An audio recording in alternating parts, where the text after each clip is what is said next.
I guess welcome back. In this video, I am going to show you how to fix Alexa not working on Samsung TV. If you find this video helpful, so please consider subscribing and liking the video. And watch the video till the end so you cannot miss any important step. If you want to fix the issue, then here you will see on the Reddit people provide their opinion and solution regarding this. This is the solution provided by the people. I had the same problem as OP with Samsung Q190C. Install the Samsung Smart Things skill in the Alexa app on my smartphone and it worked. So hopefully this is the solution of your problem. Install the Samsung Smart Things skill in the Alexa app on smartphone and it works. So this is the first thing you need to try if you want to fix the issue. Here you will see another people says that I pretty much waited a week or so and try it every day and it eventually started working for me again.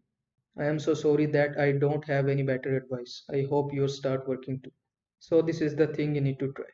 Hopefully your problem will be fixed after that. I hope this video was helpful to you. Make sure to like this video and subscribe to my channel for more this type of content. Thanks for watching.